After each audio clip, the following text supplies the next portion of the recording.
Cerca Teleeuropa sul tuo Play Store o Apple Store e scarica la nostra app. Teleeuropa Network ti segue ovunque. Disponibile per tutti gli utenti Android e Apple. Ti aspettiamo.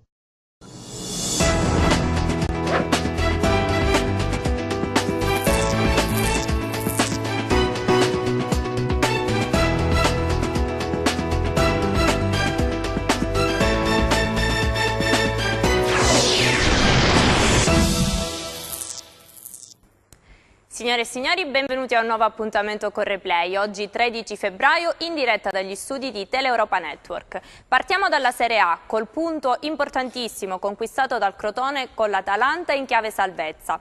Per quanto riguarda la 25esima giornata di Serie C, si è conclusa con il Cosenza che ha conquistato un importante pareggio a Catania, la Reggina che ha fatto contro il Francavilla una buona partita terminata sul punteggio di 0-0 e con la pesantissima sconfitta del Catanzaro al Ceravolo contro la Sicula Leonzio. Parleremo di questo, parleremo della Coppa Italia, parleremo del prossimo turno insieme ai nostri ospiti che vado subito a presentare, partendo dal coordinatore della trasmissione Franco Segreto.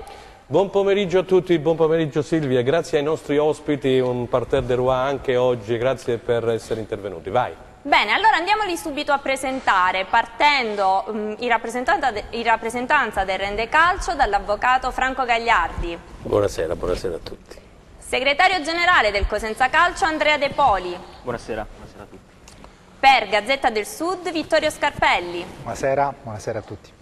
E il nostro amico ed opinionista Aldo Cennamo. Salve, buonasera a tutti, salve. Un'altra bella giacca oggi, Anche l'altra volta oggi... color cammello, questa volta lo te la faccio sei per voi, lo faccio per voi. riquadrata, elegantissimo. Lo faccio per voi, va. Grazie, grazie, grazie. Allora Franco, partiamo proprio dal Crotone, Crotone-Atalanta 1-1, il Crotone era passato in vantaggio e a 2 minuti dallo scadere l'Atalanta ha pareggiato con Palomino. Crotone, l'argentino Palomino, uno dei migliori difensori centrali, mi dice Franco Gagliardi, di tutta la Serie A. Crotone che così allunga la striscia di risultati positivi, ottenendo il terzo pareggio consecutivo dopo Cagliari, Inter e appunto adesso Atalanta.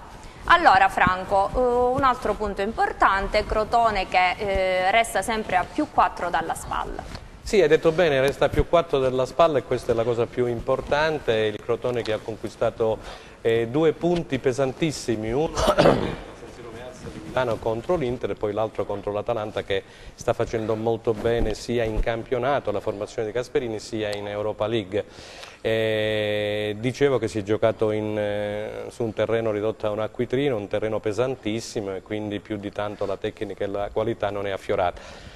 Dicevo che la scorsa settimana che il Crotone pian pianino sta mettendo dei mattoncini per arrivare al porto della salvezza, secondo me lo farà prima possibile, ma chi più di me ha visto la partita e meglio la partita è stato Franco Gagliardi, che so che è stato presente all'Ezio Scida nonostante una giornata da tregenda, vero Franco?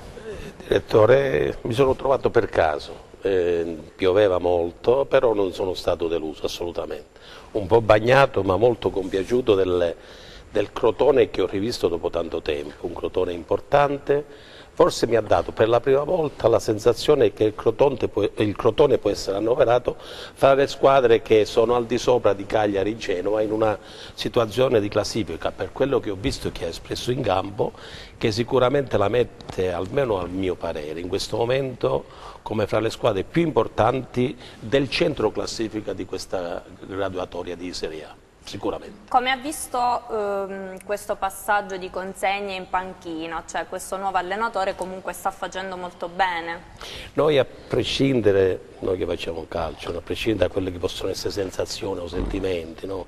Che ci lega a qualcuno o a qualche altro di meno, dobbiamo assolutamente guardare quello che viene dal campo. Il campo mi dice che il Crotone oggi gioca bene, il Crotone mi fa dire che si è messo in una situazione che lo vede al di sopra di Cagliari e Genoa, di conseguenza il passaggio, se c'è stato, non è che ha migliorato esageratamente il discorso di classifica, però per quel che vedo in campo c'è un Crotone volitivo importante che me lo fa annoverare fra le squadre rivelazione di questo campionato, che poi magari non si deve togliere dicendo questo nulla a Nicola per quello che è stato il suo trascorso. Bisogna dire a favore di Zenga che ha scelto la piazza migliore, perché è la piazza che attraverso la sua dirigenza, attraverso i suoi insegnamenti e gli insegnamenti tecnico-tattici di Ursino e di tutte le persone che operano in quell'ambiente, potrà trovare una dimensione che si andrà ad addire a quello che è la sua figura di ex calciatore. Andrea, non so se tu appunto sei riuscito a seguire Crotone-Atalanta o comunque le altre partite di Serie A delle dirette concorrenti del Crotone in chiave salvezza. Quanto può il Crotone avere la meglio su Spal, Cagliari, Benevento, fanalino di coda? Verona.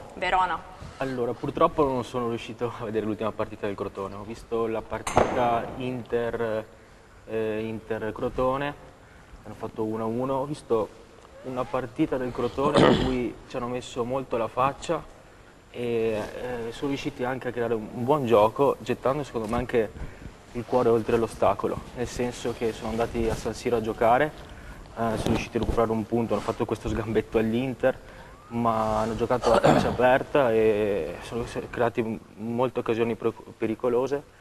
E secondo me Zenga, per quello che ho visto io, per quello che vedo dai giornali alle televisioni, ha fatto un grandissimo lavoro secondo me sul gruppo, sul motivazionale e neanche tecnico-tattico. Secondo me ha fatto più motivazionale ed è riuscito appunto a creare un gruppo secondo me che può salvarsi, con tutti i miei migliori auguri, salvarsi in questo campionato di Serie A. C'hanno la spalla a 4 punti di distanza di retrocessione, poi c'hanno Chievo, insomma sono lì, hanno buonissime possibilità secondo me di salvarsi. E poi domenica andranno a Benevento, ci sarà questo scontro diretto. Appunto, Vittorio, domenica ci sarà Benevento-Crotone, domenica 18 febbraio, il Benevento è sempre a 7 punti, che partita sarà? Sarà una partita frizzante perché il Benevento, non dico che si giochi il tutto per tutto, ma poco ci manca. Deve fare cassa proprio in queste partite. Non voglio credere che dopo un mercato comunque importante per un falanino di coda adesso la squadra si arrenda, anche perché diciamo che le altre non è che stiano correndo. Forse il Crotone è un'eccezione da questo punto di vista. Penso che potrebbe essere, sicuramente è il Benevento che ha più bisogno di punti, ma chiaramente il Crotone battendo i Sanniti non dico che blinderebbe la salvezza, ma si porterebbe un bel pezzo avanti. Quindi prevedo una partita abbastanza frizzante, giocata a viso aperto, un Crotone che è figlio in questo momento del proprio allenatore, un po' un piccolo Gattuso. Zenga è riuscito da quando siede in panchina a cambiare un po' i connotati a questa squadra. Nicola probabilmente ha pagato, oddio, c'è stato un problema che lo ha portato via da Crotone, ma non ha pagato colpe solamente sue. Diciamo che c'è stato un calo a livello di motivazioni e nel calcio quando vengono meno le motivazioni bisogna dare la scossa. Aldo, sul Crotone. Il Crotone viene da 2 partite difficilissime, una con l'Inter a San Siro e fa 1 punto, potevano essere 3 punti, uno con l'Atalanta ha pareggiato agli ultimi minuti, diciamo. Quindi il Crotone, se ci ha rimesso qualcuno in queste partite, come diceva mister Gagliardi, che ha giocato benissimo, quindi una squadra che gioca bene, è il Crotone. Il Crotone è una squadra che secondo me, alla fine, sono d'accordo con mister Gagliardi, sarà una di quelle squadre che non ha nessuna problematica per potersi salvare, perché tutte le altre squadre, io li vedo le partite del Crotone perché a me interessa molto da calabrese vedere una squadra nel campionato di Serie A, è sempre un orgoglio per noi calabresi, e quindi io vedo una squadra trasformata. Ha cambiato quando si cambia allenatore, poi ne parleremo anche di altre squadre di Serie C, ma quando si cambia allenatore bisogna sempre cambiare per migliorare, non per peggiorare le squadre. Nicola sarà sicuramente un bravissimo allenatore, ma prendere Zenga è stato anche un lusso per il Crotone, perché è un allenatore bravo, capace, uno che nello spogliatoio si fa rispettare, per cui questa squadra, questa società ha investito bene. Oggi è a 4 punti dalla terzultima, domenica c'è questo scontro importantissimo, ma la Spal deve giocare a Napoli, il Verona ha una partita difficilissima, per cui il Crotone ha tutto da guadagnare in questa partita a Benevento, ma secondo me il Benevento è una squadra che già in Serie B, comunque ne dico il Presidente, perché ho sentito il Presidente anche l'altro giorno, che pensava che insomma il Benevento purtroppo il prossimo anno farà il campionato di Serie B, anche se in questo mercato ha cercato di fare il massimo, ha preso giocatori importanti, però purtroppo la classifica è molto deficitaria e difficilmente riuscirà a salvarsi. Bene, allora Franco, chiudiamo questa parentesi sulla Serie A e andiamo a vedere cosa è successo nella 25esima giornata del campionato di Serie C, Girone C. Andiamo a dare lettura dei risultati. Bisceglie Lecce 1-2, Casertana Trapani 0-0, Catania Cosenza 2-2, Sicula Leonzio batte Catanzaro 3-0, Monopoli Fidelissandria 2-0, Paganese Matera 1-0, Fondi Juve Stabia 1-2, Regina Francavilla 0-0, Siracusa batte Agragas per 1-0. Andiamo a leggere la classifica. Lecce sempre capolista solitario a 55 punti, segue il Catania a 49, Trapani 41, Siracusa 39, Rende e Cosenza 35, Monopoli e Matera 34, Juve Stabia 33, Francavilla 32, Sicula Leonzio 29, Catanzaro 28, a 27 punti Bisceglie e Regina, Casertana, Fondi e Paganese 23 punti, Fidelissandria 20 punti, Agragas chiude a 11 punti.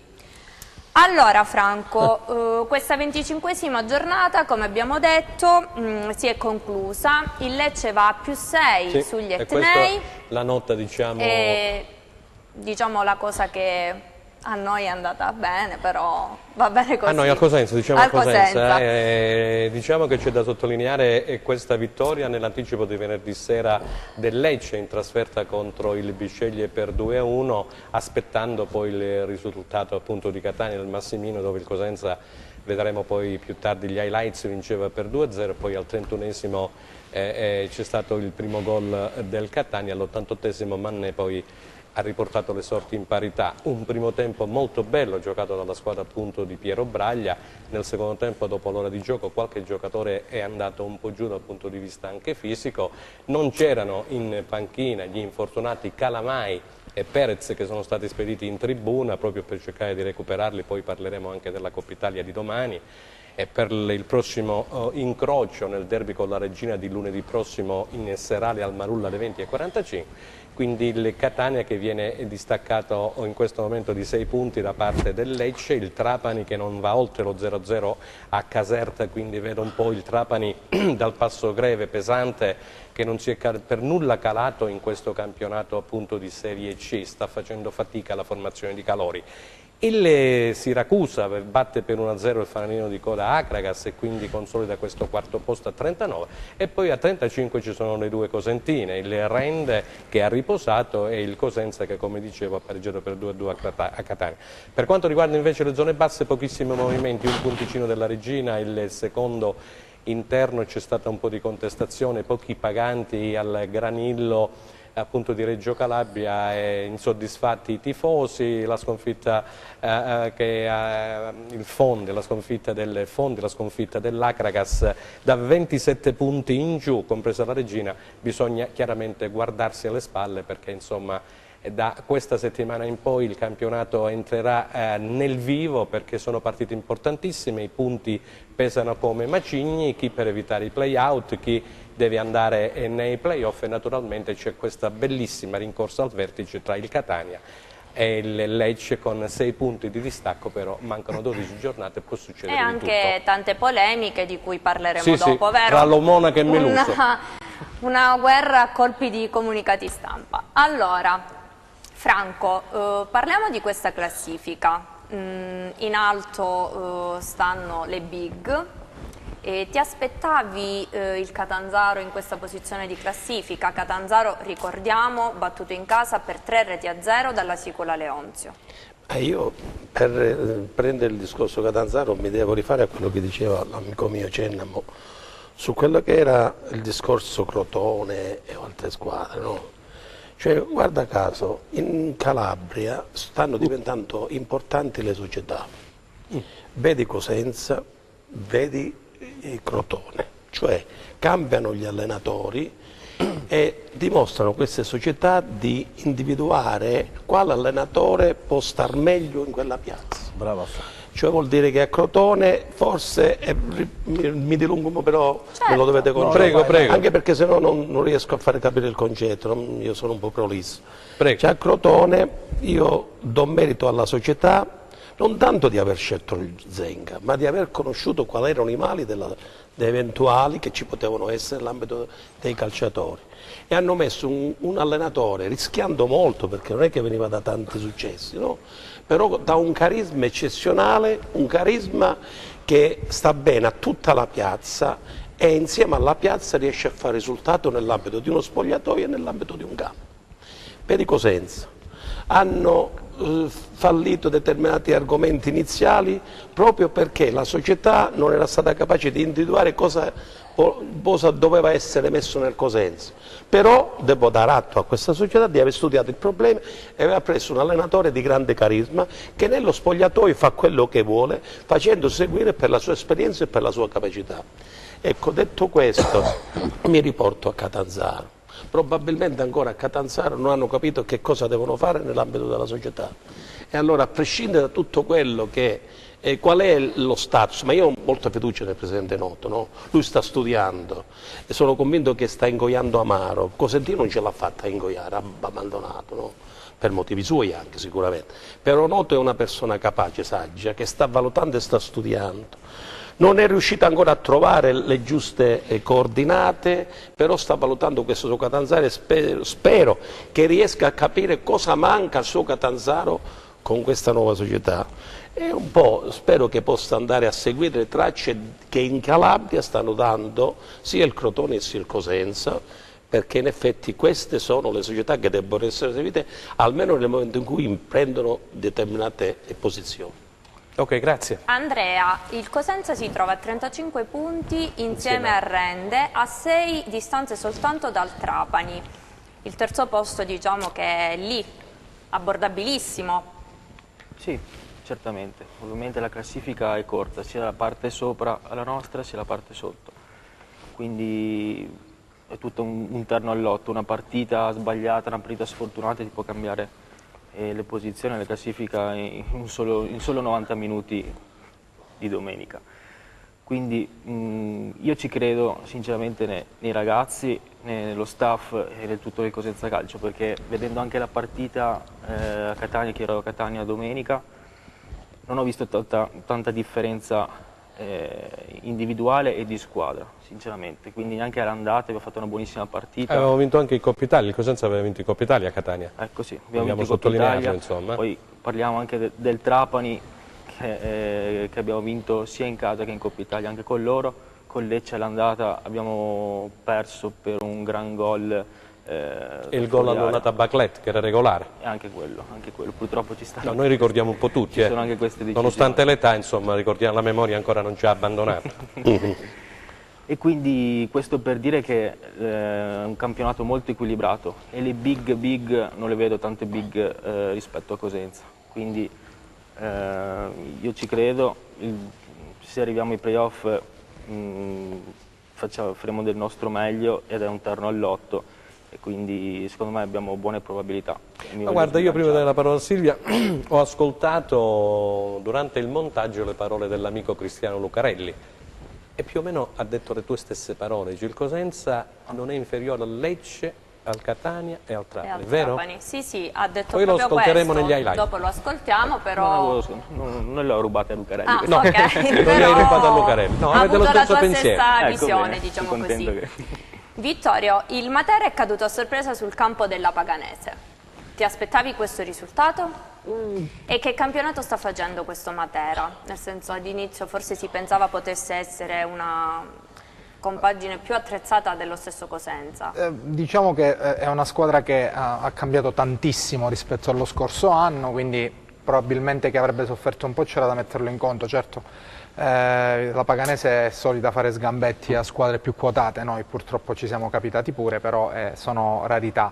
Non penso che sia una squadra, a mio giudizio, però all'altezza del Cosenza.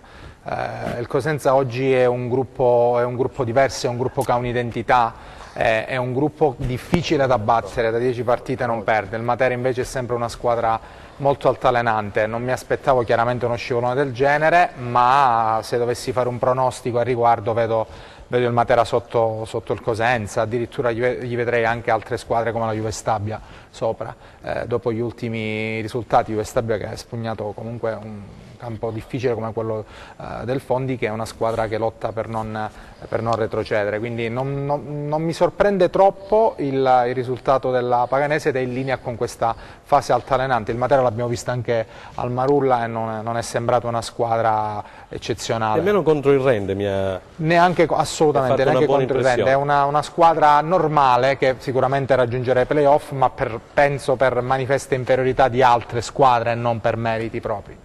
Mentre il Rende? Il Rende ha una grande caratteristica, si trascina dietro uno zoccolo duro dirigenziale e tecnico che è riuscito a fare assorbire i concetti a chi è arrivato dopo, i giocatori, c'è stato anche l'innesto di un tecnico esperto come Gagliardi che supervisiona sotto questo punto di vista. Io credo che il Rende sia un'altra squadra con una grande identità e non posso che parlare bene del tecnico Trocini. Io sono convinto che farà strada perché è un allenatore molto pragmatico e nel calcio di oggi questo conta, è un allenatore che sa lavorare col materiale a disposizione senza fare troppo le bizze e questa, specie per un tecnico giovane, è una caratteristica importante.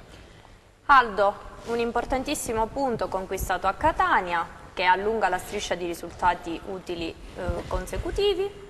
E adesso il prossimo avversario sarà Coppa Italia-Lecce. Io onestamente devo dire e devo apprezzare quello che ha detto Franco Gagliardi, perché da persona intelligente, anche onestamente intellettualmente onesta, due passaggi ha fatto.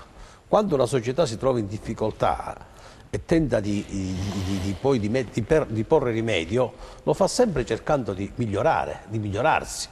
Va sul mercato. Perché io passo per uno che dice Aldo Cernova è sempre favorevole al presidente Guarasci? Perché il presidente Guarasci ha avuto l'intelligenza, la forza, la capacità di sapersi, nel momento in cui ha capito che qualcosa scricchiolava, che il Cosenza sbandava, ha avuto l'umiltà di fermarsi un attimo, di meditare e di andare sul mercato a prendere un allenatore come Braglia che probabilmente stava per andare a Catanzaro. Franco, vedi come gira la ruota. Se questo è vero, e questo Cosenza da 10 turni non perde più una partita, se noi andiamo a vedere le statistiche del Cosenza, se noi avessimo avuto un inizio importante, noi saremmo primi in classifica, saremmo prima del Lecce e prima del Catania. Quella partenza in quel modo purtroppo non ha consentito al Cosenza di disputarsi già in prima battuta le entrate in Serie B. Oggi il Cosenza è la squadra più in forma, gioca un bel calcio, va a Catania e se la va a giocare alla grande, 2-0, poi succedono fatti strani perché purtroppo anche alcune svarioni in difesa, però la partita l'ha giocata il Cosenza. All'ultimo minuto se Tutino mette quella palla dentro finisce 3-2 e i suonatori se ne vanno a casa. Questo fatto il Catanzaro, perché il Catanzaro è in difficoltà? E sono d'accordo con te che il presidente è una persona per bene, non ci sono dubbi. A proposito del Catanzaro, la panchina... È quello volevo dire. È un imbrico, la panchina. Ha sbagliato, lo dico senza ombra di dubbio e chiudo. Ho l'impressione che ritorni Erra. A togliere Erra. Bravo. Perché se tu togli Erra, scusatemi, ci mancherebbe. Sicuramente sarà un grande professionista l'attuale allenatore del Cosenza, ma francamente se avessi tolto Erra avrei preso qualcuno che fosse a livello di Braglio oppure dell'allenatore del Matera o di qualche altro, non per fare un torto. Questo significa che purtroppo alcune volte la miopia calcistica ti porta a sbagliare e a sbagliare più volte. Speriamo che il Catanzaro con una persona come il presidente riesca a recuperare, perché altrimenti perdere 3-0 in casa è dura a sopportare per un presidente che ha cacciato parecchi soldini. Bene, ci dobbiamo fermare per la pubblicità, restate con noi.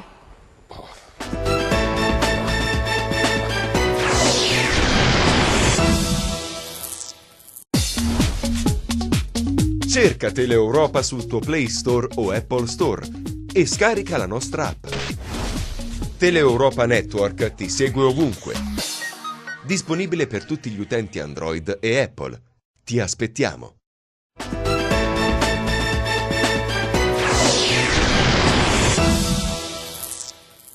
Bentornati con noi per la seconda parte di Replay. Allora Franco, diciamo brevemente cosa sta succedendo sull'asse Lecce-Catania, una guerra a colpi di comunicati stampa, ieri sono stati convocati in Lega le due società. Da Gravina hanno avuto un tavolo appunto dove è stato chiesto alle due società di pensare al campionato, di giocare fino alla fine e di tornare ad un clima il più possibile di sportività.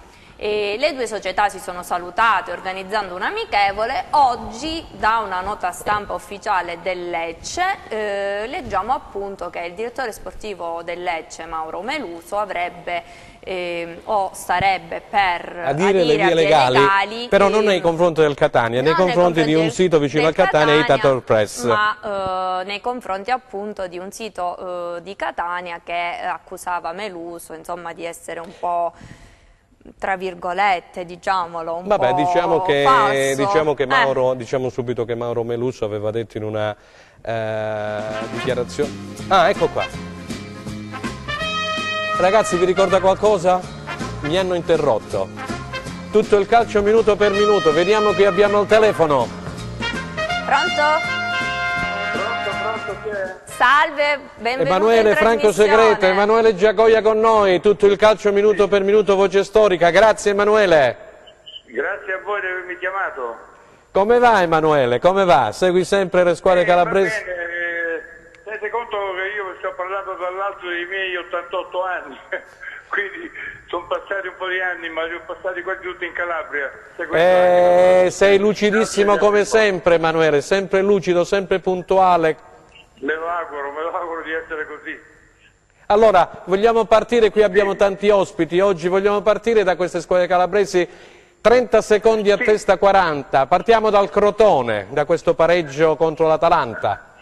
Vabbè, un pareggio che forse poteva meritare anche di più, comunque ha dimostrato il Crotone di essere, io lo seguo molto, di essere veramente all'altezza. Io penso che l'altro anno quella salvezza miracolosa, ma anche opera della squadra e di Nicola, Nicola disse che andava in bicicletta a Torino. Non credo che quest'anno andrà in bicicletta fino a Milano, perché anche lui stesso l'ha detto che è convinto che il suo Crotone al 200% si salverà tranquillamente, e credo che anch'io, guardando un po' tutto quello che ha fatto, quello che sta facendo, questi giovani che adesso stanno diventando veramente dei vecchi abituati a stare in Serie A, credo che questa previsione sia davvero giusta.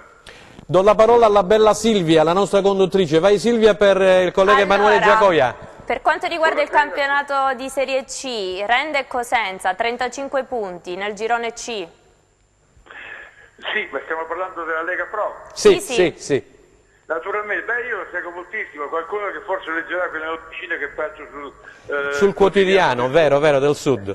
Ogni cosa, quindi seguo molto. Per esempio il Cosenza, poverino, vinceva 2-0 a Catania e poi purtroppo ha dovuto accontentarsi del pareggio. Però io dico che questa Lega Pro calabrese, i quattro moschettieri, sono divisi in due. C'è il gruppo Cosenza-Rende, la vera sorpresa di quest'anno, che è in su e sta in piena zona playoff.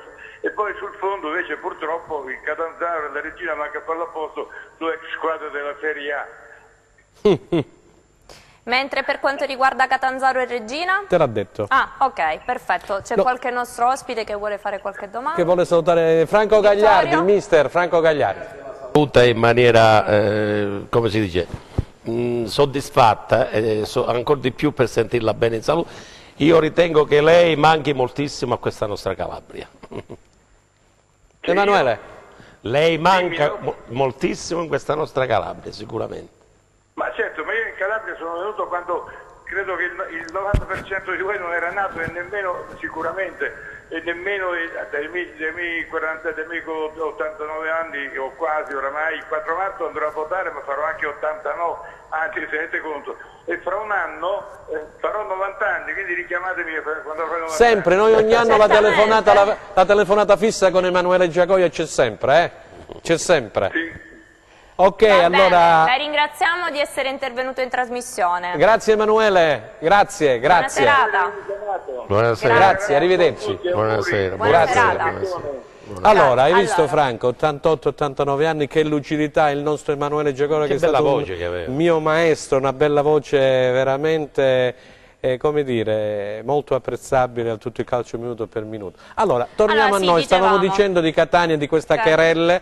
Allora Meluso aveva detto che il nostro avversario, parlando del Lecce, Era il riassumo, Trapani e non il Catania. esattamente, in un minutino scarso, allora ha risposto lo Monaco, dice abbiamo il nuovo Marchese del Grillo nella persona di Mauro Meluso, e lì c'è stata questa schermata dialettica per quanto riguarda i comunicati stampa, e siccome poi lo Monaco aveva fatto riferimento ad un giocatore del Catanzaro, aveva fatto il nome di Nunzio che aveva giocato a Cosenza, che diceva che era praticamente vicino a Meluso, e allora lì è nata poi un qui pro quo che è andato un po' oltre il seminato. Io sto raccontando i fatti, quello che naturalmente ho letto. Detto questo, sono stati convocati dalla Lega Pro, dal presidente Gravina ieri a Firenze, e si è presentato il presidente del Lecce Sticchi Damiani, e si è presentato da parte del Catania l'amministratore delegato Pietro Lo Monaco. È stata Franco, scusa, ma il Marchese del Grillo non diceva io sono qualche sono e tu non sei nessuno? Esatto. Ma chi era il Marchese nei due? era riferito Era a riferito Meluso. a Mauro Meluso. Era riferito a Mauro Meluso, e quindi non è stata presa bene. Quindi sono stati da Gravina, hanno messo i puntini su lei, una stretta di mano, e hanno concordato un amichevole per il prossimo campionato all'inizio, Se quindi si in farà. estate. Vedremo. Vedremo se si farà. Volevi Questo apro e intervenire chiudo. sulla questione? Apro e chiudo. Ti vedo pronto, Tolgo un piccolo Vabbè, ma noi non parliamo mai degli screzio assenti, ma Sì, con sì, Meluso vabbè. in televisione, che è stato molto sgarbato nei miei confronti per come si è comportato, quindi, però questo Aldo, però non parliamo c'entra- degli assenti. non c'entra nulla con quello Beh. che sta succedendo, perché sono Certo. problemi tra di loro, probabilmente loro stanno in alto, probabilmente pensano e vedono cose che noi forse ci sogniamo e non vediamo, e ognuno cerca di guardarsi la mano. Però il fatto stesso che il Catania parli in questo modo, il Lecce cerca di difendersi, il Lecce adesso è a 6 punti dal Catania, quindi probabilmente in questo momento, se c'è una squadra, anche se io ho detto l'altra volta che avrei preferito che il Catania vincesse il campionato, però ancora ci mancano 12 giornate, vediamo come andrà a finire. Certo, questa guerra tra di loro se la fanno perché probabilmente nervosismo. a qualcuno gli è stato sussurrato qualcosa e vorrebbe metterla sul piatto, e fra qualche giorno potessi sul piatto vedremo qualcosa di importante, perché onestamente alcune cose neanche a me mi vanno di vedere come si svolgono. Silvia, Allora, Franco, Per invece- essere chiari, insomma, ecco. Certo. visto che abbiamo tanta roba, dobbiamo vedere gli highlights, le interviste, abbiamo tanta roba. Parliamo del rende. In base alla tua esperienza, questo rende può dire la sua nei playoff, perché ormai diciamo che i playoff li dovrebbe fare. E io vi ringrazio intanto perché mi avete sottolineato che io sono qui anche come dirigente del Rende. Sì. E mi sento onorato tra parte. Franco, ma noi facevamo la rassegna Grazie. stampa, abbiamo fatto tanti Ma come no, bei ma come programmi insieme, Come c'era no, pure ma Aldo. come no, ci lega una grande e profonda amicizia anche familiare. Grazie. Comunque io sono onorato intanto di essere al Rende. Ritorno a dire, dopo la debacle che ho avuto con la mia regina di voti, dopo essere stato abbastanza male anche dal punto di vista fisico, mi sono fermato un paio d'anni. Ho trovato la furia, la voglia, e ho trovato in Coscarella l'uomo che mi ha chiamato e dice: ti vuoi divertire? E io mi sto divertendo, non mi devo lasciare troppo coinvolgere, però sto attento a le cose come vanno nel Rende. Nel Rende c'è un grande lavoratore che è la società, proprio tutta quanta, non ci sono primatori, e la società io la vedo nel presidente, in Ciardullo, in Giambattista Martino. Noi parliamo molto dell'allenatore, io invece parlo Direttore sportivo. del direttore sportivo, sai perché? È stato ospite È nostro. uno che è sornione, non ha ancora quella cultura da farsi apprezzare nel momento in cui parla, perché è veramente calabrese, però una cultura di ricevere dal mezzo meccanico e non soltanto, da quello che osserva. Uno che studia molto e osserva le partite. Bravo, è uno di quelli che mi fa avere ancora più piacere a stare nel Rende.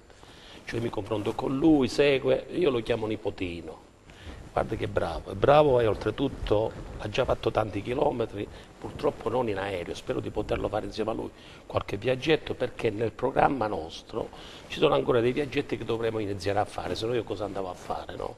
Per soddisfare chi sarà il prossimo allenatore, perché noi dobbiamo andare a pescare, oppure sperando che possa eventualmente il nostro Brunello rimanere con noi e capire che forse ancora è presto per poter andare via, e potersi trincerare ancora di più di un prestigio che attualmente lo riguarda nel campo italiano degli allenatori, e fra i più osservati e fra i più seguiti.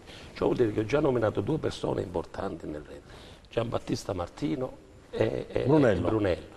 Poi hai fatto il nome del presidente Coscarella, che salutiamo. Coadiuvati con la società che Ciardullo e il presidente Coscarella, a cui mi sono unito, anzi mi hanno unito, per star lì, come dice la mia amica, che tra parenti Silvia è una grandissima amica della mia famiglia, di papà e di mia madre, non lo sapevo.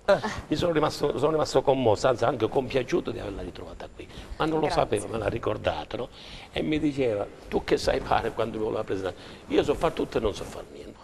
E la Rende mi stanno apprezzando per questo, però nelle decisioni il Presidente è capace di farmi inserire. Stiamo lavorando molto, Franco. Benissimo. Stiamo lavorando molto per quel che è il nostro futuro, muovendoci dalla mattina alla sera, anche domenica, quando vorrei andare a vedere il mio letto ancora di più di quanto non lo faccio adesso. Benissimo, Silvia. Andiamo a Catania, andiamo a vedere cosa è successo a Catania. Vediamo chi ci può supportare, ci supporta l'amico segretario del Cosenza Andrea De Poli, insieme al collega di Gazzetta del Sud Vittorio Scarpelli. Introduco io con il Catania in maglia rosso-azzurra, Cosenza in tenuta bianca, e c'erano 10.000 spettatori, vero De Poli? Andrea? Al Massimino. E qui il Cosenza ha disputato un ottimo primo tempo, mancavano Perez e Calamai per infortunio, ha inserito Braglia Mungo, un po' come se era successo a Rende, a ridosso di Baclet, con Baclet nel primo minuto in luogo di Perez. Qui c'è un tiro di Barisic che Saracco respinge in corner. Questo è il gol. E qui c'è il gol di Mungo, non chiudono i centrali, qui ha fatto bene Lucarelli a dire, poi lo sentiremo, che c'è stato praticamente un arretramento senza chiudere sul portatore di palla. E qui Mungo trafigge Pisseri che poi è stato messo praticamente sul banco degli imputati. Il portiere del Catania rimane fermo sul tiro di Mungo, un bel gol dalla lunetta, 1-0 per il Cosenza. C'è un calcio d'angolo, un colpo di testa di Bogdan e Saracco devia sulla traversa. Quindi il Catania che ha avuto una buona reazione. Qui c'è praticamente un fallo su Mungo, viene comandato un calcio di punizione, Bruccini che troverà il gol del 2-0. Eccolo qua. Ancora Pisseri probabilmente in ritardo, non vede la palla passare sotto la barriera. Cosenza che, caro Franco Gagliardi, chiude il primo tempo per 2-0. È chiaro che a quel punto una reazione da parte della squadra dei Corelli doveva pure esserci, no? Aspetto pure il primo gol contro il Cosenza, vorrei vedere. Perché non mi è piaciuto molto. Non ti piace quando richiamano Pisseri, però è il primo. Un paio di errori. Un paio di errori, forse anche al portiere. Vogliamo rivederla questa azione perché Franco Gagliardi ci ha no, mi riferiva a Pisseri che è stato un po' criticato, però anche il primo. Sì, anche lì Saracco in ritardo a chiudere tutto lo specchio. Poi entrambi si sono riscattati durante la partita. Eccolo qua. Non si deve lamentare. Barisic tiro e il portiere non lo so, forse sul proprio palo non si prende non ha presa benissimo anche l'attaccante. Però poi si è riscattato, ragazzi, perché poi ho visto delle bellissime parate di Saracco. Ha fatto una nel secondo tempo molto qui poteva esserci un'altra azione veramente pericolosa per il Cosenza. Ancora Cosenza in avanti, siamo nel finale del primo tempo. Questo è un bel tiro Trovato che giocava dal primo minuto, e qui Saracco ne ha avuto un paio di occasioni dove si è esaltato. Questa è stata una grande parata.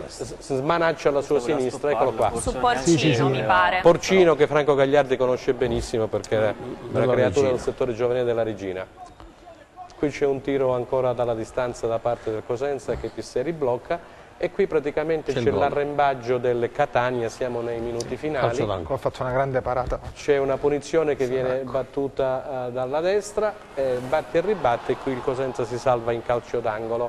Cosenza che ha arretrato un po' forse troppo il proprio baricentro, c'è un'altra sostituzione, ha messo 4 punti, Lucarelli è passato al 4-2-4, c'erano tutti, vero De Poli? Tutti. De Grazia, Curiale, chi c'era? Ripa. e quindi praticamente poi è entrato Manné pure, segnerà il gol questo ragazzo. Qui grande parata. Qui grande parata di Saracco, Cosenza che ha alle corde, poi c'è un calcio d'angolo con il nuovo entrato Loviso, un colpo di testa di Okereke che termina E quel gol. E quel gol, battuta d'angolo, non si chiude la diagonale. Lo vogliamo rivedere Enzo Leonetti che ringraziamo in regia? Possiamo dire, Franco, che i portieri si sono esaltati negli altri frangenti, per l'azione delle reti si sono esaltati un po' meno. Un po' meno nelle reti. Probabilmente avevano parato Eccolo già qua tanto. Franco, battuta d'angolo, la palla con colpo di testa, arriva a Manné, Manné anticipa il diretto avversario, possiamo tornare in studio, Poi c'è grazie. l'occasione di Torino. L'occasione di Torino Allora, l'abbiamo vista. Chiedo scusa, io volevo ringraziare che sono rimasta a metà Enzo Leonetti che è con noi in regia, Massimo Fino che dirige la Camera e Giuseppe Costanzo alla messa in onda. Vai Silvia. Allora Andrea, diciamo che sul 2-0 c'eravamo un po' tutti rallegrati, poi è arrivato subito il gol al 31esimo del primo tempo del Catania, quindi poi da lì in poi noi abbiamo più pensato a difenderci che a costruire. Ora, sinceramente... Lucarelli ha detto, ti anticipo un attimo, tra le tante dichiarazioni che ha fatto, ha detto che partire da un risultato iniziale di 2-0 per la sua squadra è stato difficilissimo, perché non si aspettava subito queste due reti. Allora, il nostro primo tempo è stato veramente un gran primo tempo. Abbiamo fatto 2 tiri e 2 gol, però sono stati 2 tiri molto intelligenti perché Mungo ha portato avanti palla, non l'ha scaricata ai tempi sbagliati, se l'ha voluta tenere perché i difensori rinculavano, indietreggiavano, come si voglia dire, e quindi ha fatto un gran tiro, ha fatto gol. Poi la punizione giustissima, battuta benissimo da Bruccini sotto la barriera, ha fatto un gran tiro. Poi controvato con la punizione che ha battuto il sinistro, per un altro tiro di sinistra abbiamo riscattato il terzo gol.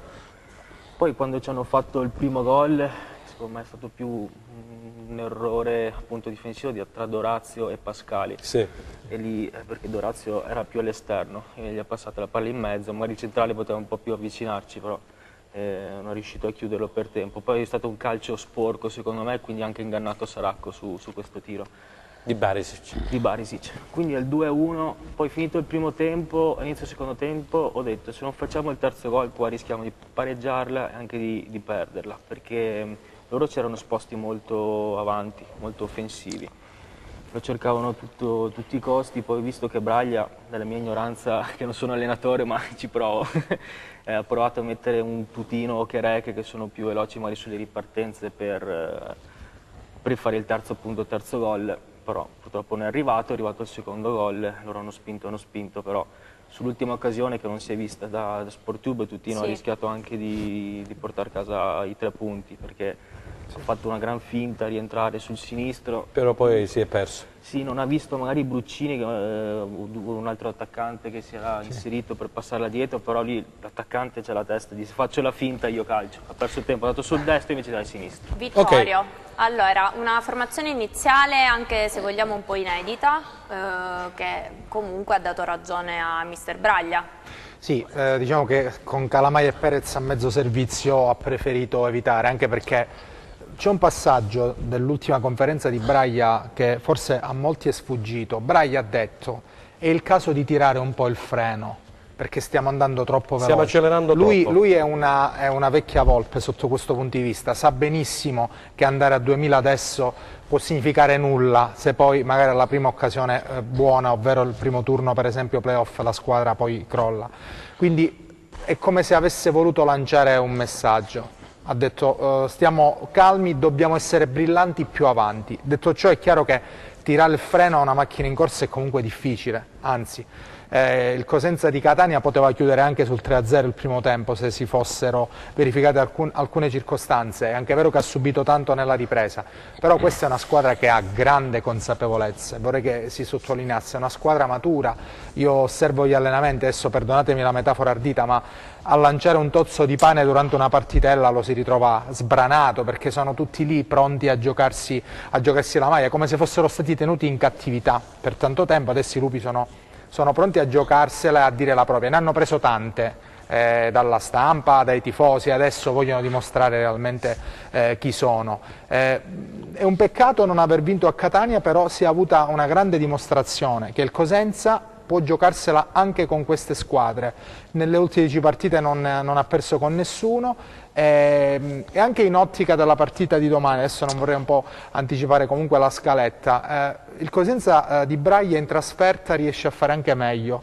Non dimentichiamo che il biglietto da visita esterno di Braglia è stato il successo nel derby con la Reggina, ha vinto a Trapani, ha vinto a Catania in Coppa, ha quasi rivinto a Catania in campionato, quindi questa è una squadra che anche in ottica playoff, dovendosela giocare nelle ultime gare fuori casa, può dire la propria. Grazie. Aldo, ti è piaciuto il Cosenza di ieri? Ma a me è piaciuto moltissimo, non possiamo dire il contrario, è una squadra che è la più in forma, sta veleggiando con 10 risultati utili consecutivi, quindi è una squadra che si muove nell'ottica delle grandi squadre. Però adesso giustamente, come diceva l'amico Scarpelli, si incomincia a pensare ai playoff, si incomincia a pensare se arrivare terzi o quarti o quinti e via dicendo, perché bisogna assolutamente dosare le forze, perché i playoff, come tutti noi spesso diciamo e sappiamo, sono un altro campionato, si giocano partite importanti, poi si giocano le prime partite, mi pare si giocano una partita secca, per cui poi leggeremo poi il regolamento dei playoff o poi proseguire. Quindi il Cosenza, che ha un'ottima guida come Braglia, un'ottima società, un parco giocatori di primissimo ordine, perché ancora non abbiamo visto ancora il Perez che noi conosciamo, l'uomo che deve poi fare i gol e via dicendo, con questi nuovi acquisti che sono venuti dal mercato, un ottimo mercato fatto dalla società. Forse qualcuno stamattina leggevo, diceva forse il Cosenza avrebbe voluto fare di più, ma avrebbe voluto fare di più sta soltanto nella mente di qualcuno, invece il Cosenza ha fatto bene. Adesso giochiamoci questa partita, poi ne parliamo. Sì, ne parliamo. Un attimo che leggo, visto che è entrato, succede, ce lo chiedono in tanti, lo abbiamo fatto già la settimana scorsa, visto che ce lo chiedono in tanti. Enzo Leonetti, grazie per la camera. Vado a leggervi le date dei playoff. Allora, l'11 maggio in gara unica, secca, sì. Poi secondo turno in gara unica anche il secca. 15 maggio, quindi 11 e 15. Poi si passa al playoff nazionale, primo turno andata il 20 maggio, il ritorno 23 maggio, secondo turno sempre playoff nazionali, andata 30 maggio e il ritorno 3 giugno, poi Final Four, semifinali con andata 6 giugno e ritorno 10 giugno, finale in gara unica a Pescara il 16 giugno. Tutto qua. Allora, vai Silvia. Dobbiamo fermare per la pubblicità, restate con noi per la terza e ultima parte di Replay, parleremo della Coppa Italia, del prossimo turno ed ascolteremo Braglia e Lucarelli. Restate con noi.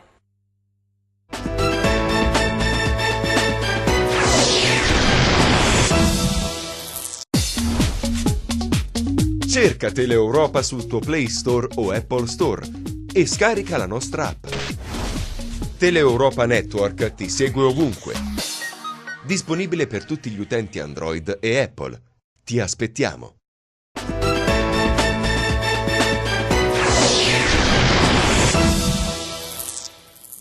Bentornati con la terza parte di Replay. Allora, Franco, andiamo... Dobbiamo dare una notizia. Sì, di un club, un nuovo club, Un nuovo vero? circolo che probabilmente, ecco, ci è arrivata questa segnalazione, un nuovo circolo che sta per nascere e sarà un circolo culturale sportivo che quasi certamente sarà intitolato al presidente del Cosenza Calcio Eugenio Guarascio, quindi sarà il primo club, il primo circolo per la verità culturale sportivo. Questa è la notizia che ci è arrivata in questi momenti, che sorgerà prossimamente in città e la presidentessa dovrebbe essere Maria Cristina Spadafora. Queste le notizie dell'ultima ora.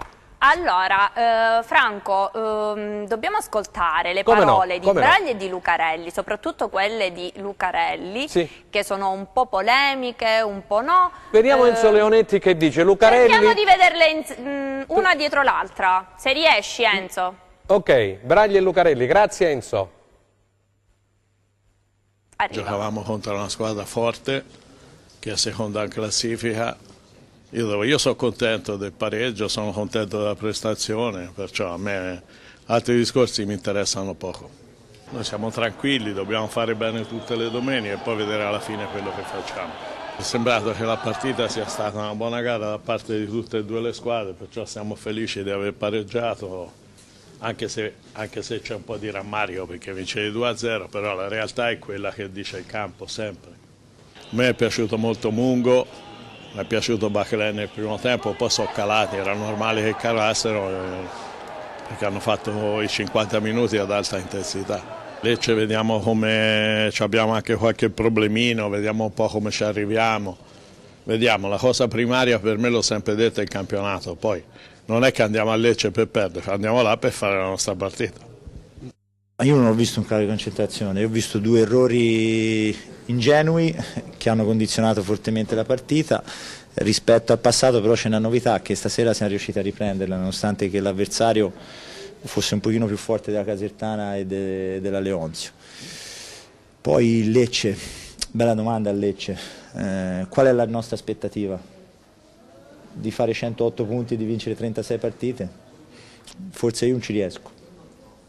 Se l'aspettativa è quella, allora mi manca dei punti e quindi chi dovrà valutare valuterà. Noi avremo il dovere fino all'ultimo rantolo di provare a dargli fastidio e se no proveremo a raggiungere la Serie B in un'altra maniera, cioè Lecce non deve diventare per noi un'ossessione. Siamo ripartiti da zero noi contrariamente a Lecce, siamo partiti dalle macerie. Quando sono arrivato qui il 14 luglio c'era una situazione dal giorno dopo del terremoto, siamo ripartiti giorno per giorno, mattoncino per mattoncino, e oggi noi ci possiamo vantare, nonostante si costi un terzo del Lecce, di poter rendergliela dura fino alla fine. Cosenza, purtroppo noi le fortune o le sfortune di un campionato passano anche attraverso il fatto di incontrare le squadre o nel momento migliore o nel momento peggiore. Noi purtroppo ultimamente ci sta capitando di incontrare le squadre nel suo momento migliore. Il Cosenza è nel suo momento migliore, ha fatto la partita che ci aspettavamo di non farci giocare, di giocarci addosso, di ostruzionismo, di perdite di tempo, ma come è normale che nel calcio è. E ripeto, ha dei giocatori importanti, è un organico ulteriormente migliorato a gennaio che vale noi, vale il Trapani, vale il Lecce. Allora Franco, facciamo... Una contraddizione, sai perché? Sì. Scusami, prima di fare la domanda, una contraddizione, perché io faccio il giornalista, ho moderato 1000 tavole rotonde e con me. Allora, si tratta di questo: Lucarelli prima dice il Cosenza è un po' superiore a Casertana e Sicola Leonzio, secondo me non è stata di buonsenso questa dichiarazione. Poi alla fine dice, mi dispiace per Lucarelli perché col Corriere dello Sport l'abbiamo lanciato ad alti livelli nel 95-96 quando militava nel Cosenza. Però poi mi dice il Cosenza è alla pari, se la può giocare con Lecce, Trapani e praticamente Catania. Mister Gagliardi, c'è qualcosa che non mi quadra. Ma può darsi che c'era la concitazione del dopo partita. L'adrenalina poi è stato ripreso anche dallo Monaco. Infatti parliamo anche di questo, Franco, perché... Vedo che quando uno è concitato, magari infatti... è insoddisfatto anche del risultato, certo, ma secondo me ha pure dei problemi in seno alla società. Allora, no, ma poi voleva vincere contro il Cosenza, non ci è riuscito perché il Cosenza facciamo fare la domanda a Silvia che poi ti aggiungo una cosa. Allora, lui in pratica, Franco, ha detto: se pensavate che potessi fare 108 punti esoneratemi perché non sono io l'allenatore. Ma ho l'impressione che sia sulla strada delle... Esatto. Ho l'impressione che Lucarelli sia un po' come Dionisio, sulla strada del... Poi oggi c'è una nota della D Lo Monaco che dice: faremo parlare Lucarelli meno molto possibile. meno, cioè che un po' lo zittisce e totalmente. Siccome l'amministratore delegato Lo Monaco fa tutto perché il Deus ex machina lo sappiamo del Catania Calcio, allora quando sostiene che faremo parlare Lucarelli il meno possibile e Pisseri il portiere non si tocca, ha detto due verità, le verità di Lo Monaco. Vai Franco, allora sicuramente Lo Monaco ha detto quello che hai detto tu, che Lucarelli nel post partita non deve parlare. Ma io sugli allenatori in genere ho una mia opinione. Vabbè, ma lui ha fatto per tanti anni l'allenatore. No, ma io lo posso dire perché in effetti non faccio più l'allenatore, no? Ma tutti gli allenatori devono allenare, parlare poco, stare molto sul campo. Ho avuto un piccolo qui pro quo, ma solo mio, da parte mia, con l'allenatore attuale del Cosenza, al quale io rinfacciavo tempo fa di essere troppo in quel momento che si doveva stare sul campo, troppo lì a pensare che doveva andare a Milano. E magari io volevo che facesse subito un resoconto a Guarascio per dire: questa è una squadra forte che va sostituita così come poi è stata sostituita. Sì. Però dopo ho sentito ancora Braglia, che è un grande allenatore, ripeto, per questa categoria è un lusso, e ha saputo correggersi dicendo che abbiamo già detto molto. pensiamo a mettere in campo una buona squadra e ha fatto quello che c'era da fare. Il Cosenza è rimasto una grossa squadra con qualche cosa in più, un valore aggiunto, Braglia e tutto quello che è riuscito a costruire nello spogliatoio. Ok. Vittorio, eri contrariato sulle parole di Cristiano Lucarelli, hai una visione diversa? Sì, capisco l'essere concitati a fine gara, però obiettivamente mi sembrano dichiarazioni di chi vuole accampare un po' di scuse. Ha parlato di un Cosenza squadra di categoria che un po' ha perso tempo, altro. Lui ha parlato anche di corazzate altrui che non sono arrivabili. Io vorrei ricordare che in questa squadra militano giocatori che fino allo scorso anno, non fino a 12 anni fa, giocavano in B, in A. C'è un centrocampo Lodi, Biagianti, Mazzarani. Marchese è entrato dalla panchina, Marchese è un giocatore che l'anno scorso, che 2 anni fa giocava in Serie A, per non parlare degli attaccanti, ha segnato forse il meno noto che è Mannema, comunque è un giocatore che il suo lo fa, quindi alla fine secondo me mi ha un po' deluso, non pensavo fosse uno che accampasse così tante scuse Lucarelli, mentre Braglia è di un'altra stazza a mio giudizio, lo fa l'esperienza sicuramente questa differenza, però io capii anche, l'abbiamo capito forse col tempo, il perché di quelle dichiarazioni. Io penso che lui abbia capito che la situazione al Cosenza fosse comunque abbastanza delicata, ha provato a giocarsi tutto, ha pungolato chiunque. Ricordo che le prime conferenze stampa erano molto distaccate anche nei confronti dei giocatori, adesso ne parla come di quasi figli, nipoti, quindi insomma a mio giudizio lui ha provato a giocarsi tutto e il tempo gli sta dando ragione. Vediamo bene, Aldo. Le dichiarazioni di Lucarelli sono a me una sorpresa, conoscendo Lucarelli che è stato a Cosenza tanto tempo, ancora la gente lo reclama nelle sue migliori espressioni, però una cosa è certa, probabilmente lui sapeva che pareggiare o perdere col Cosenza significava probabilmente che il Lecce si allontanava ancora di più, quindi era una partita per lui molto spigolosa, difficile, e quindi lui cercava di vincerla, ma ha trovato, come lui poi ha detto, una squadra che è in grande forma. Dice, noi abbiamo trovato in questo periodo le squadre come il Cosenza in grande forma, però le grandi squadre, anche il Lecce è venuto a Cosenza, quando noi abbiamo giocato a Lecce, il Lecce a noi ha vinto ma non ha meritato di vincere, anche il Lecce quando è venuto a Rente, però ha trovato il guizzo perché purtroppo le grandi squadre giocano male. La Juventus ha giocato male con la Fiorentina, ha vinto 2-0 la partita perché c'ha i grandi giocatori che in qualsiasi momento ti possono fare il gol. Il Catania c'ha questi grossi giocatori che al momento opportuno ti possono fare il gol. Io sono tra quelli che ho sempre e sostengo che il Catania dovrebbe vincere il campionato, perché io mi voglio sempre mantenere sulla linea su queste, però purtroppo avere pareggiato con il Cosenza, e il Cosenza meritava di vincere, perché se tu tiri al 92esimo avesse messo quella palla in porta, il Catania ne usciva con le ossa rotte, perché ha ripreso un 2-0, come ha detto Braglia, dice, io mi contento del pareggio, però se avessimo vinto avremmo raggiunto quello che ci eravamo prefissi di fare. Adesso 6 punti non sono difficili da recuperare, però il Catania deve cambiare ritmo, e non vorrei che queste dichiarazioni Monico prefigurassero un cambio di panchina, però chi vai a prendere adesso? Non lo so, problemi di Monaco eventualmente. Allora, vai, Silvia. adesso Andrea, domani il Cosenza avrà un importante impegno di Coppa Italia a Lecce, ricordiamo innanzitutto a che ora si gioca e che la partita si può vedere anche... Allora, domani la partita alle ore 16:30 a Lecce, si può vedere sia su Sport Italia che su Eleven Sport o SportTube. In streaming. Ok, e vuoi ricordarci il regolamento sia della gara che eventualmente del prosieguo? Allora, per quanto riguarda la gara con la Coppa Italia con Lecce, comunque è una gara secca, quindi non c'è andata e ritorno, poi si passa ai supplementari e ai rigori. In caso di parità? In caso di parità. Poi se si dovesse passare il turno si vanno a fare gare di andata e ritorno.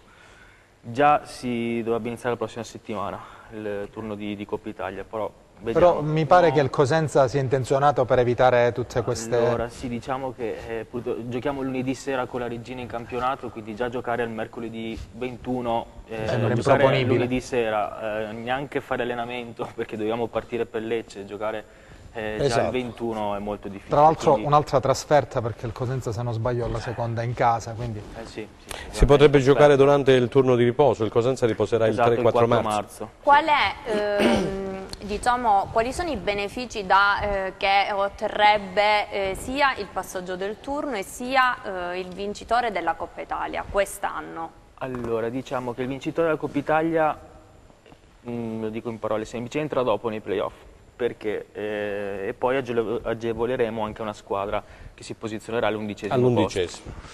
È stato l'anno scorso il fatto di Matera-Venezia, che chi vinceva la Coppa Italia bisognava valutare la classifica dei playoff, e quindi poi si è risolta come abbiamo visto l'anno scorso. Quest'anno appunto entrano in gara questo mini campionato di playoff tra la quinta e la decima classifica, quinta contro decima, sesta contro nona, settima contro ottava, e poi entrano tutte le altre classificate dal quarto posto al secondo. Diciamo che i primi 2 turni sono a gara unica e poi si inizia con le gare di andata e ritorno. Come quando c'era Roselli più o meno. Sì. Okay. Bene, allora, Silvia, allora andiamo avanti perché il tempo stringe. Sì, allora, noi dovremmo mandare, se dalla regia ci sono appunto le dichiarazioni di Dionigi, allenatore del Catanzaro, dopo la sconfitta per 3-0 della Sicula Leonzio. Andiamo a sentire Dionigi. 3-0, abbiamo rovinato tutto, mi ha fatto 3 passi indietro, non me l'aspettavo, dico la verità, non se l'aspettava nessuno. Ma non sto a recriminare le palle gol che abbiamo avuto, perché però abbiamo sbagliato l'atteggiamento nel secondo tempo, sbagliato a livello mentale, siamo crollati dopo il primo gol, cioè quando non c'è da nascondersi non bisogna nascondersi, si è sbagliato, non l'avrei mai messo in preventivo, non ho capito questa involuzione da Lecce, da Castellammare, da quella col Bisceglie. Bisogna capire perché siamo così. Purtroppo abbiamo questo grosso difetto e forse ci siamo snaturati anche un po' noi da un punto di vista di quello che abbiamo fatto fino adesso, di cercare di andare sempre a aggredire gli avversari. Abbiamo aggredito di meno, non vorrei che questo fatto di aggredire di meno fosse stato nei confronti dei giocatori un essere meno aggressivi, però si è sbagliato tutto oggi. Allora, è una vecchia conoscenza, no, Dionigi? L'abbiamo avuto... Franco, visto che dichiarazioni, mi sembrano dichiarazioni di resa, abbiamo sbagliato tutto. Ma lui è un po' meteoropatico. Ah sì? Diciamo, no? Sì. E perciò ti ha fatto la domanda Silvia giustamente, perché tu l'hai avuto da calciatore, no? L'abbiamo a Reggio gestito come un grande campione dal punto di vista calcistico. È in via di formazione per quel che riguarda il calcio. Me ne sono accorto. Ci rifacciamo a quello che dicevamo con l'amico Cenno, no? Ogni società deve conoscere il proprio interno, il proprio io, così Rende cercherà di mantenere Brunello il più a lungo possibile. Trocini. Perché conosce quello che può dare a Trocini la società stessa. E il Cosenza si terrà a braglia nel migliore dei modi, cercando di valorizzare anche le altre componenti della squadra, perché hanno bisogno di essere valorizzate, lo stesso direttore sportivo, perché no? Oppure un altro che avrà la forza e la voglia di poter dirigere una società come il Cosenza, perché siamo ad alti livelli. Braglia ci sta, il resto bisogna vedere se è ad alto livello, e se non c'è oppure non si fanno corsi accelerati, c'è bisogno di dare accanto a Braglio, chi per lui, persone di grande livello. E così noi invece, il Catanzaro è tutto da fare, deve ruotare tutto intorno al presidente, che è una grande persona, è una grande economia. La regina, diciamo che sta partendo adesso, diciamo, è l'unica che a me non riesce a essere chiara nella visione di salvezza, no, di quello che potrà fare, non lo so, ma spero che possa fare al meglio. Lo rende mio. Ripeto, c'è un grande direttore sportivo che è guidato da un presidente, da un Ciardullo, che sono fenomenali. Il Brunello, lo so che Scarpelli dirà Brunello è il massimo. Però non vogliono che Rende si dica Brunello, me l'hanno detto anche dall'ufficio stampa, lo devi chiamare Bruno. Bruno è il Trocini. massimo che il Rende ci si può permettere, però tutti gli allenatori sono liberi di fare quello che vogliono. E il mio presidente dice, se dovesse mancare questo mio allenatore, perché del presidente, cresciuto, pasciuto e allevato dal presidente, cercherò di fare del mio meglio per non farlo rimpiangere. È una scelta oculata perché io non penso che il prossimo anno Bruno possa continuare a Rende. Questa è la mia sensazione. Se vuoi la mia idea, io dico Bruno andando via da Rende dovrebbe portarsi via mezzo Rende. E tutti quelli che amano nel Rende, adesso sicuramente non andranno via perché il Presidente sa già chi deve mantenere. E su quelli ci batteremo fino alla fine. Silvia, Bene, allora a proposito di Regina, andiamo ad ascoltare le parole di mister Maurizi, che insomma la Regina sarà il prossimo avversario del Cosenza. Lunedì prossimo, sì, in Lunedì notturna. prossimo. Andiamo, Leonetti. Abbiamo gli stessi punti, e ci tengo a sottolinearlo, delle prime 5 partite del girone di andata, dove concedevamo praticamente moltissimo agli avversari. Ricordo partite dove concedevamo 5-6 brutte ripartenze, occasioni da gol agli avversari. Oggi non credo che forse non hanno neanche calciato un tiro, ok. E contro una squadra che comunque anche loro credo che facciano gli stessi discorsi nostri. A questo punto della stagione io credo che ci serva un po' più di essere propositivi da parte di tutti, e sicuramente quello che noi vediamo non è sempre la nostra percezione, ma non è la realtà. Quello che si vede è un'altra cosa rispetto a quello che si percepisce, e contano, credo che siamo anche chi stava in ritardo di condizioni sta salendo in condizioni, hanno finito la partita in crescendo molti calciatori. È difficile comunque perché da una parte del campo è difficile proprio giocare, comunque va bene così.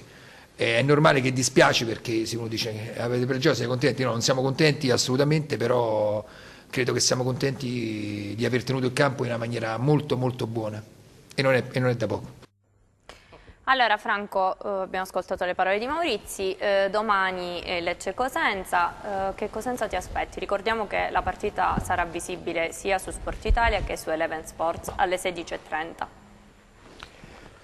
Sì, dicevi bene, domani alle 16:30 su Sport Italia questa partita, sono i quarti di finale, il Cosenza naturalmente, come ha detto anche lo stesso allenatore Braglia, in sala stampa ha detto noi teniamo al campionato, però è chiaro che un pensierino alla Coppa Italia il Cosenza lo farà, perché non penso che dall'altra parte troverà un Lecce sì galvanizzato da questa posizione di classifica, come dicevamo all'inizio, 6 punti di vantaggio praticamente sul Catania, però penso che il Lecce miri di più al campionato, possa accelerare più il campionato, e la Coppa Italia insomma non penso che accelererà più di tanto, quindi il Cosenza potrebbe approfittarne. Bisognerà vedere poi Braglia che tipo di formazione sceglierà appunto da mandare in campo. Presumo che ci sarà qualche cambio, potrebbe giocare Zommers tra i pali per esempio al posto di Saracco, in difesa un turno di riposo, magari giocherà Dermaco che aveva scontato la squalifica e è tornato a Catania, potrebbe giocare Boniotti magari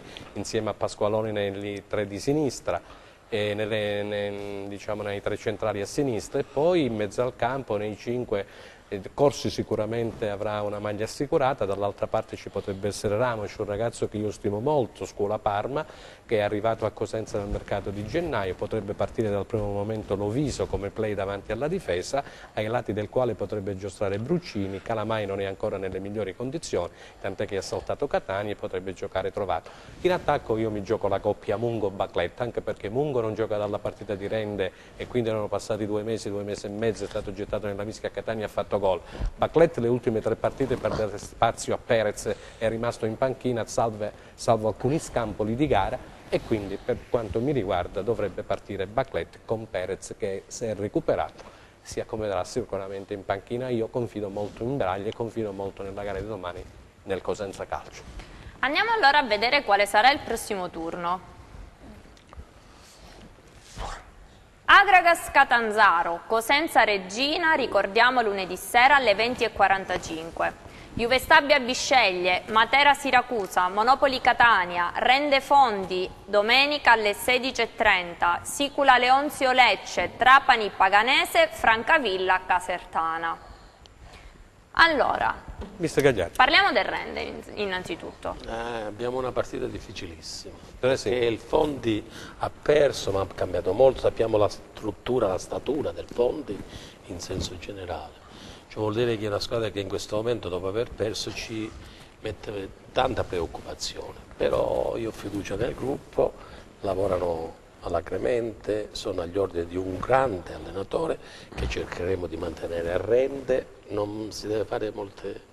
Franco, non deve assolutamente pensare di andare via perché lo massacriamo. Franco, ma volevo farti una domanda. Sì. Il Fondi ha cambiato allenatore, c'è Sannerra da 2 settimane, che tu conosci bene. Ha cambiato allenatore, ha allenato il Latino in B, pure diversa. E Brunello deve assolutamente impegnarsi di più a star lì a lavorare sul campo per il rende assolutamente, perché ne abbiamo bisogno. Vabbè, Franco, abbiamo capito che si stanno lanciando dei messaggi. Sì, diciamo ma chi non ne lancia? A Brunello ha messaggi da tutta Italia. Lo so. È un allenatore fra i migliori d'Italia in questo momento che calcola i parametri di Serie C, però deve rimanere a rende perché a rende abbiamo bisogno di lui. Benissimo. Andiamo avanti. Andrea. Allora, Cosenza Regina, posticipo lunedì sera alle 20:45, non lo diciamo che è in diretta sulla RAI, perché diciamo, la gente dovrebbe venire allo stadio, vero? Diciamo il discorso che ha lanciato, ecco, parliamo di quello che ha lanciato il Cosenza Calcio, sì, della promozione e tutti al Marulla, riempiamo il Marulla, eccetera, che avete lanciato come società. Le scuole calcio. Le scuole calcio, vogliamo dire, vogliamo parlarne, ne vuoi parlare? Sì, certamente, abbiamo fatto questa iniziativa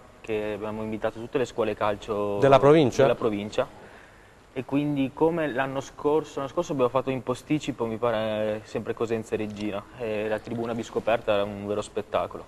Posso farti una domanda sullo sì, stadio? Siccome quelli della tribuna B ultimamente sono affiorati e quindi si sono posizionati praticamente ai lati della tribuna numerata, che c'è? No, vai. Allora, continua. voglio dire... sono terminati i lavori, quindi la tribuna B è agibile, la RAO? Ci sono ancora dei lavori da fare, da ultimare, quindi quando saranno ultimati dei lavori in un settore si potrà fare i vari spostamenti, le varie documentazioni che ci danno l'agibilità per aprire il settore. Bene, i dati ci parlano comunque di un pubblico abbastanza esiguo anche ieri a Reggio. 180 paganti, 180 paganti. Quindi ma noi stiamo ampliando il campo. Coscarelli sta ampliando un campo enorme che anche il Cosenza potrebbe sfruttare. Bene. Esatto. Abbiamo lanciato un'altra cosetta. È partita la ristrutturazione, ok. Ricordiamo che anche la settimana prossima andremo in onda di martedì, proprio in virtù del fatto che per darvi un quadro completo delle squadre di Serie C calabrese. Visto che il Cosenza giocherà di lunedì sera, la trasmissione andrà in onda martedì alle 15. Ringraziamo i nostri ospiti. È finita. Sì, volevi stare un altro po'? È scivolato, ti diamo l'ultima nota in un pronostico su Dai, un pronostico, 10 secondi. Io sono stato in doveroso silenzio in quest'ultimo momento perché mi è piaciuto molto Franco Gagliardi. Sei un amore, tu sai che noi siamo amici alla grande. Aldo, velocemente un pronostico. Rende Racing Fondi e Cosenza Regina. Ma secondo me non c'è pronostico, vince il Cosenza. Posso dire un'altra cosa? Io di solito tocco i miei amici. Io tocco De Poli affettuosamente, sono molto amico di suo padre, è un bravo ragazzo che a Cosenza si troverà bene, ha bisogno di essere incentivato e deve trovare stimolo nel lavoro che entra. Grazie. Benissimo, allora ringraziamo Franco Gagliardi, Andrea De Poli, Vittorio Scarpelli e Aldo Cennamo. Grazie Franco. Grazie a tutti quelli che sono intervenuti, grazie. E ci vediamo martedì prossimo, sempre alle 15, sempre su Teleeuropa Network.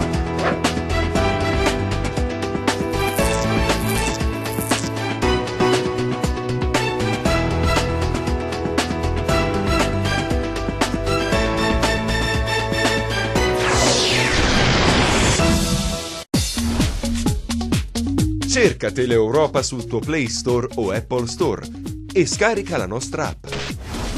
Teleeuropa Network ti segue ovunque. Disponibile per tutti gli utenti Android e Apple. Ti aspettiamo!